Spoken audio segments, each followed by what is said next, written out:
and I'll record this separately. So, designing for clients, which is basically what well, all of you guys first year are doing. Second year, probably going to come across it at some point. Probably going to be dealing with a lot of stuff like this. So just let this sink in to the target audience, males and females aged 0 and up. That's it's a useful brief to receive. These are fantastic. The sharksuitsnet.net. You'll be seeing a lot of them today. So, I've been over this with the first year guys before. It's a wee bit of a recap, but anyone can have good ideas. You can be a game designer. You can have one good idea your entire career, and that's it, and you're a super duper hit, and you never recreate it. This is kind of my opinion, but generally speaking, being a good professional game designer is about having the right ideas at the right time. It's about being reliable, it's about being dependable to make good decisions, to make smart decisions. How many of you guys from your last project had ideas that came from artists and programmers? Yeah. How many of you had ideas that came from someone that wasn't even on your team? Yeah. So it's about knowing how to make really, really good decisions and really solid professional decisions. Like for example, we think it should say sup because the kids say sup. So let me just ask you guys a very serious question. Why do you actually want to be a game designer? Does anyone want to throw an answer out for that? Anybody? I want to fill the world with my games, like my games fill my world and change my world. Okay, so you want to change other people's worlds the way your world was changed by the games you played. That's a really good answer. But the important thing there is that the world part. Okay? The biggest problem with a lot of young designers that I have is, and I want you to listen very carefully to this, please don't misinterpret what I'm saying. It's fantastic to be excited about your product, and you should be excited about your product, and I don't want any of you guys ever sitting there working on a product thinking, God, I hate this game, it's so boring, and I don't want to work on this anymore. You should always find something to be passionate about. But we don't create games solely for our own enjoyment. Okay, we're an entertainer. I view myself as an entertainer, or I did when I was a game designer. And part of that is because I had an audience. You know, being an entertainer means entertaining other people. And so it's not about what you want to do for you. It's about what you want to do for other people. And that is a huge, huge difference. And that, to me, is what being a professional designer is about. And you'll see why that relates to everything once we're finished asking if the sandwich needs to be more playful. So, basically, all game design decisions, I'm sure you guys have heard me say this before, but I made a new slide for it, so I maybe haven't got it across to everyone yet. But every game design decision you make is a decision between the play of the thing, the feel, the experience, the emotional side of things, and the process. So you have a project to care about as well. You have timelines. You want to get the thing finished. You will sometimes hear this referred to as left brain, right brain. By the way, that's not true. I don't want to sideline my lecture, but that's scientific mumbo jumbo. Unfortunately, what is true is that's the Kirk Spock with making decisions. This thing, what is the difference between the two? So I want to throw a word out that would sum up the differences between the two of these things. Efficiency, well, yeah, the right one is about efficiency. But it's all about emotion. It's about emotive content. It's empathy. So all professional design is about understanding someone else's situation. You put the two things I just spoke about together and you realize it's about understanding someone else's emotional qualities. So you've got these people, your audience out there that you're trying to entertain, you're trying to move, you're trying to enrich their lives, and you need to understand how they feel about things. And that means understanding them really well, who they are, what drives them, what makes them do what they do. And sometimes it also means asking if we can make the snow a little bit warmer. Yeah, client work is fun.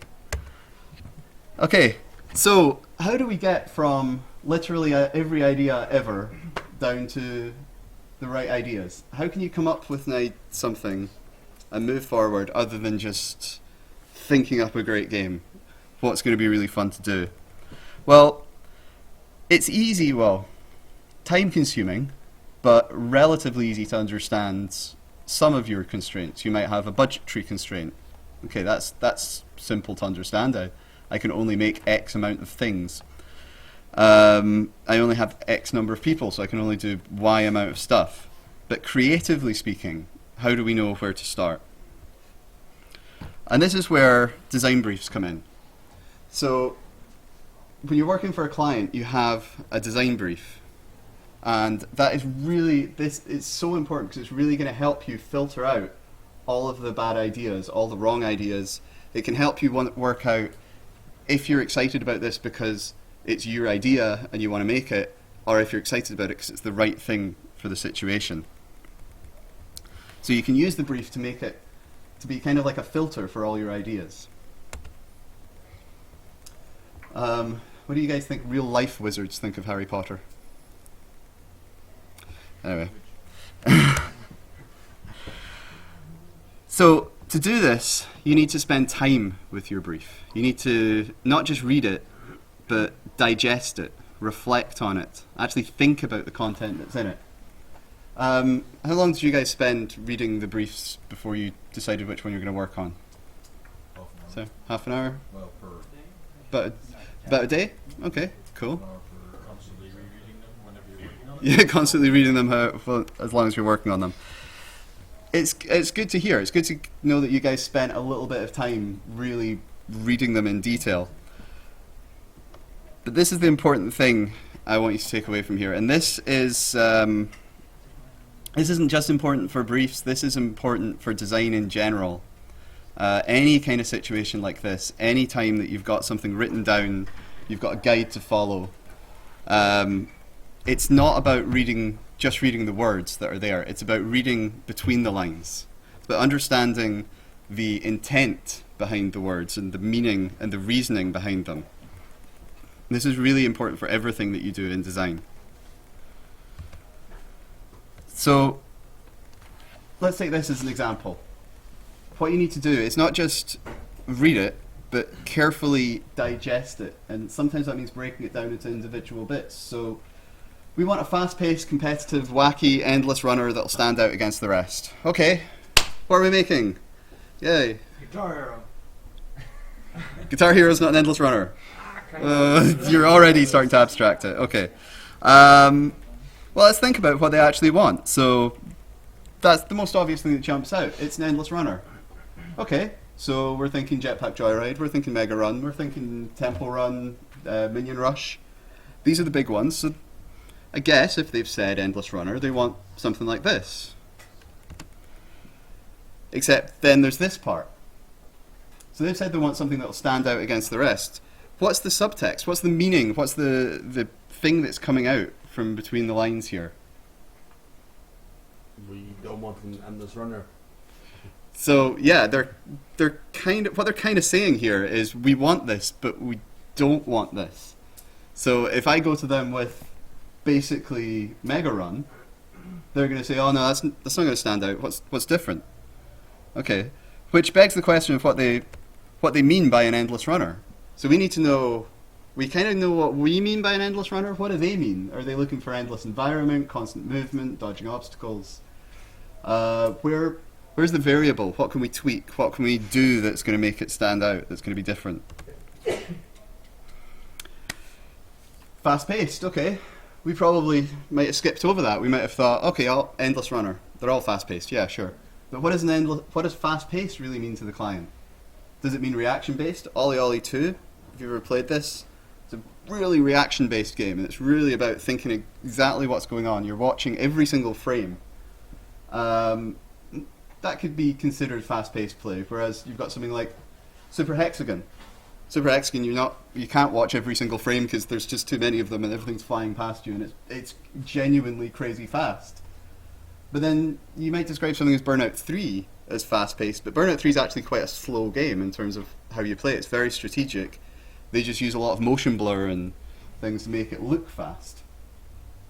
So what do they mean by fast-paced? There's a lot of different options. Competitive. Well, that could mean synchronous multiplayer. It could mean asynchronous multiplayer. Sometimes competitive just means they want a social aspect to it so that you can compete with your friends in some way. Maybe they just want leaderboards. Maybe they just want it to be really challenging. Maybe they just want it to be something with a sense of competition but not actually competition. So it's really not as simple as we thought. Wacky.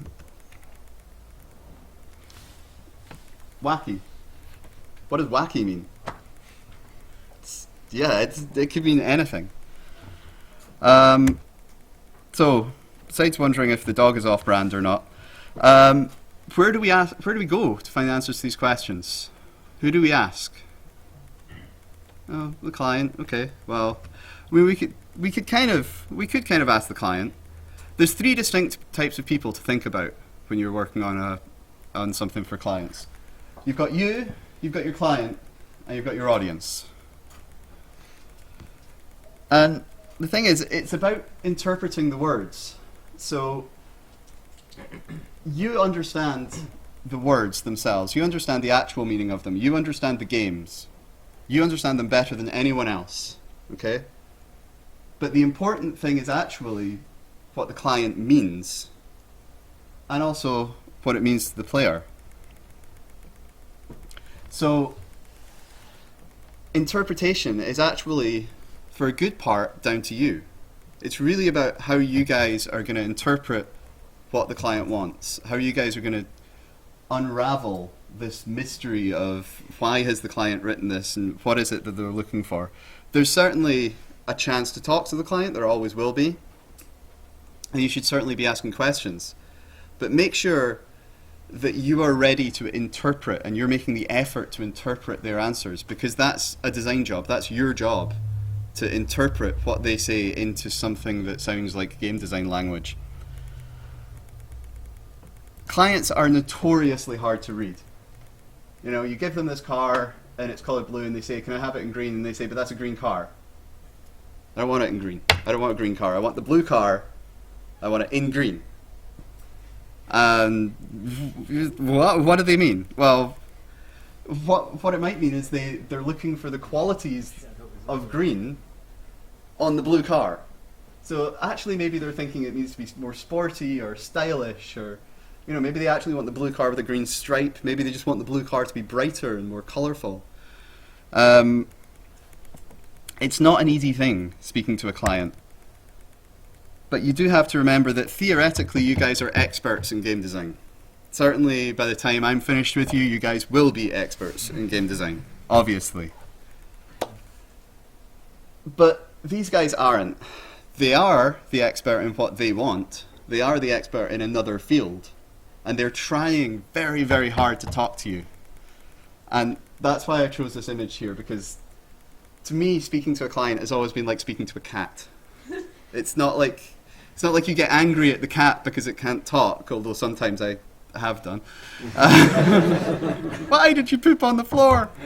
But the cat loves you and you love the cat, and you there's no disrespect. You just don't have the same language. They are not game design experts, so they have a clear vision in their head, but they can't communicate it the way you guys can because they're not experts in that field. So you have to always respect that they do know what they want. They're not just being idiots. They're not just being stupid. They genuinely want something, and it's up to you to try and understand that and to try and build that understanding. And it takes a bit of time. It takes interpretation. It means slowing down. It means digesting the information you're given. So, gain an understanding of the client. Who are they really? What motivates them? What do they really want? Why are they asking for this design? Why do you think they're asking for this design? What do you think it is they're really trying to do with this? And here's some examples of what you can do. Company history. What's the company done before this? How is this product going to be positioned in amongst their catalogue of products? Their brand and their personality. Companies put a lot of stock in how they appear. They think of, when you get to the area of brand specialization and marketing, people think of their brands like you would think of a person. They have personality, they have character, they have a certain language that they use. So learn that language, learn everything you can about them. Understand who their user base is. What's their community like? How are they going to communicate about this product with people? These are all things that can help you understand the client. And by understanding the client, you start to gain that empathy that we're looking for. You start to gain that understanding of the emotional qualities of what they're asking for. So when they come to you and say something like, can we make the pig sexier? You know what they're actually talking about. So, at the end of the day though, the client exists because they have users. So, if you want to get to know the client, it makes sense, get to know the users. Get to know the people at the end of the chain. And this is really user-centric design. And to be honest, this transcends client work. This is all design. This is all game design, in my opinion at least, needs to start from here.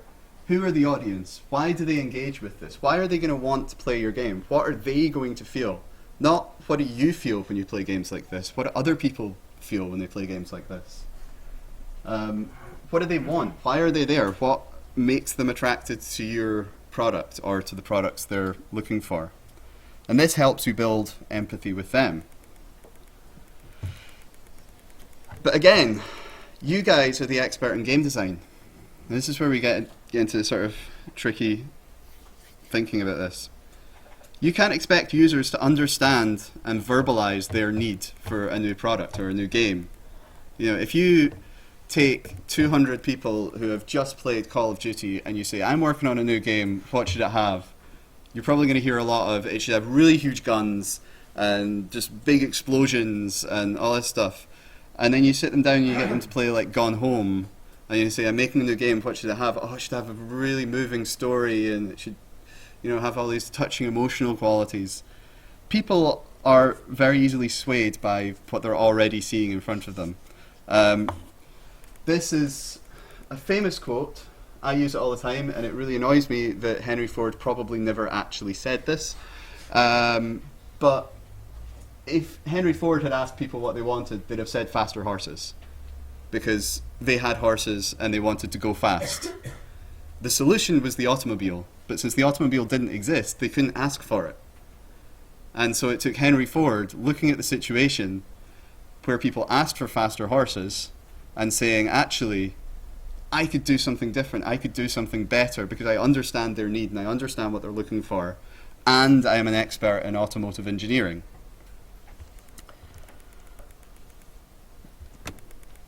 For example, what did the players of Half-Life 2 really want? So you finish playing Half-Life 2, you put the controller down and you went, that's really good.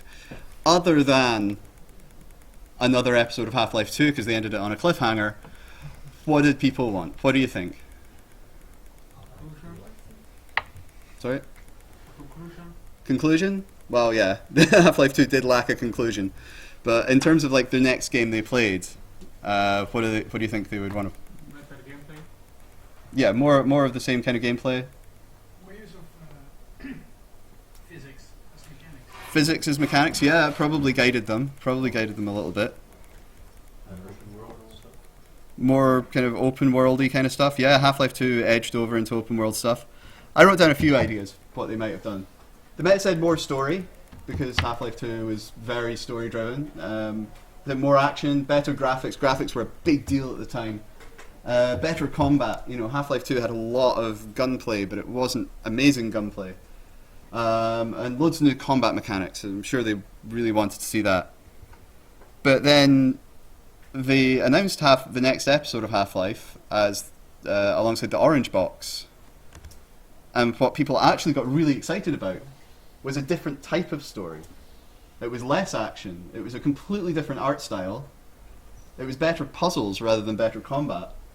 And it was new exploration mechanics rather than new fighting mechanics. And this was, you can actually look at the evolution. If you look at where Portal came from and where Half-Life came from, you can kind of see the evolution in terms of how they told stories and what they did. But they took a little bit of a left turn. They went in a different direction. And just to support that quote from Henry Ford, Steve Jobs, one of his most famous quotes was, a lot of times people don't know what they want until you show it to them. I don't fully agree with this philosophy, but it's very, very close, and it comes from the same place. It's people aren't able to verbalize what they want. They kind of know what they want, but they don't really know how to get it, because if they knew how to get it, they would be you, basically. The thing I found really weird with this is that these are both great designers and great captains of industry. Don't look into their personal lives. It will shatter your illusions of them completely. Henry Ford was a noted anti-Semite, and Steve Jobs, the minute he discovered he had cancer, cancelled every philanthropic action that Apple was taking and started hoarding all his money and spending it on himself. Yeah, wonderful people. But yeah, understanding the audience is the key to what you want to do. So go out and play the games they play, because it's probably not the same games you do. Go out, go to the places they go. Where do they go? Where do they hang out? What is their lifestyle like? Talk to them and talk like them. Try and just get into their shoes. So if your target audience is, you know, people who play mobile games, I expect you guys go out and play some mobile games. You know, start finding out why people would enjoy them. Don't play them and go, oh God, I hate these things. Ask yourself, why would people like these? In fact, if you're playing a game and you don't like it and it's popular, now is the time to start thinking things like, well, like I do. Every time I play a game and it's not popular, my first response is, I have to play this more because people are seeing something that I'm not. To this day, Bloodborne is it's like my big white whale of game design. I just don't get it. It's horrible. I hate it. I don't understand why people are playing it. I cannot get it.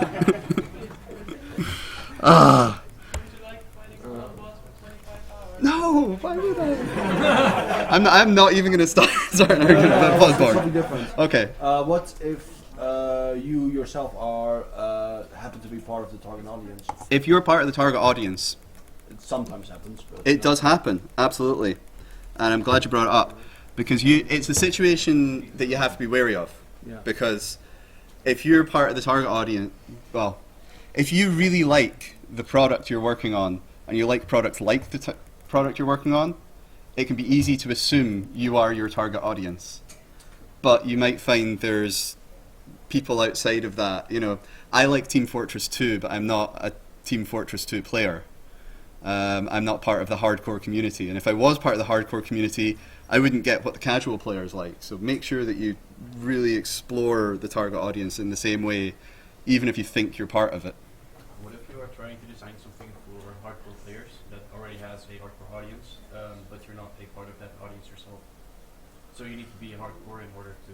You need to understand, yeah, you need to try and penetrate the hardcore market. If you're not already part of it, you have to find out how to get in there. And it's one of the things that makes bringing new products to a hardcore audience really difficult, is that you need to get into the mindset of a group of people who, by their very definition, don't like letting other people in.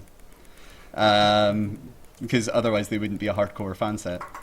It's very, very difficult.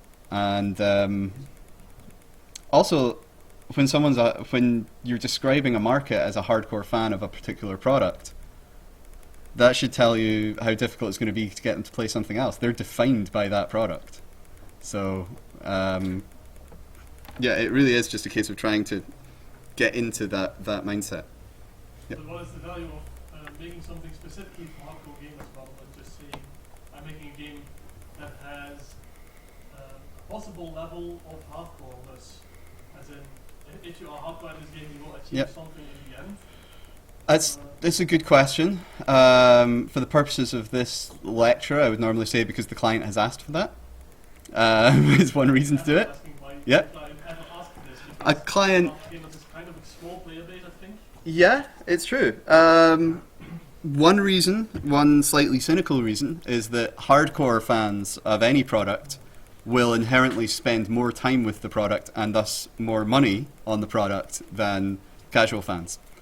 And you do, it's always, when you get to the cynical money-making side of design, that's always the trade-off. Either we go hardcore on a small audience and get them to pay lots for it, or we go wider and everyone pays a little bit less. There's also the fact that you do have to be passionate about your product. You do have to really, really care about it. And if your client, or if you are a particular hardcore fan of something, there's really nothing wrong with pursuing that, as long as you pursue it with a healthy, open mind. And as I said, don't be driven by your own goals. Be driven by the goals of your players and your audience. You might, the audience might be very close to you. They might be a community that you're part of, but then make sure you really understand them in every way you can. Okay. So, was it another question? No, sorry. Okay, cool. So, here's the thing. You've gone through all this. You've fully researched your target audience. You really understand the client. You understand the brief. But at the end of the day, you still have this idea, and you think to yourself, I still want to work on this idea. I still think it's brilliant. What do you do? So, well, you can try and convince the client. This is the thing. An idea that doesn't fit the brief is always a bad idea. If you're working with clients, you want to work on the brief, you want your ideas have to fit the brief, end of story. However, that doesn't necessarily mean that an idea that doesn't fit the wording of the brief is always a bad idea. So, ask yourself why your idea doesn't fit the brief. I'm really glad you guys were laughing at that. I spent far too long putting those images together. Is it because the client lacks the knowledge to describe what they're looking for? So I said this before. You guys are the experts in game design, not them. They're the experts in what they want, but they might struggle to verbalize it. Maybe the guys that asked for the fast-paced endless runner don't actually want an endless runner. They just want a side-on platform game, and maybe you could present them with something with a linear level progression, and it's actually closer to what they want. You know. There's all kinds of situations where this can happen, but if you genuinely believe your idea, even though the brief doesn't sound like it describes the exact same thing, if you genuinely believe your idea fits with what they want and fits the spirit of the brief, then you're not actually outside the brief, so that's fine. If you want to work on it because you prefer it to anything that the brief allows for, if you're just more excited about this than anything the brief can offer you, if it's just because you just really want to work on this project, then it's up to you. Work on the project, but don't work on the brief, because the client's not going to like it. Which does kind of beg the question of what you do if you can't work on if working on the brief isn't an option. You just find a solution. Now, this is a situation that I've been in before. I've worked on plenty of briefs that I did not care for. In about 6-7 years of working with essentially an ad agency or media company, there was only one brief that I ever put my foot down and said, I don't want to work on this one. And that actually lasted all of about 3 hours before I realized I actually also liked getting paid. And I was going to have to find a way of working on it. That was for Axe deodorant. And it was during the height of one of their ad campaigns where, I don't know if you ever saw it, but it was the guy that went into the shower with the tiny little maracas, and then he put on Axe shower gel, and he came out with these huge maracas, and all the girls started swarming around him, and I was like, oh my god. This is the worst sexist tripe, and I really don't want to touch it. But at the end of the day, you just have to remind yourself that you have an audience at the end of it.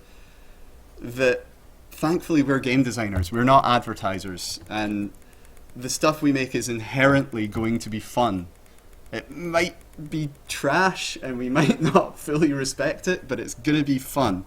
And I just had to tell myself, at the end of the day, if we win this contract, I get to make a game that's going to make people smile and it's going to make them laugh.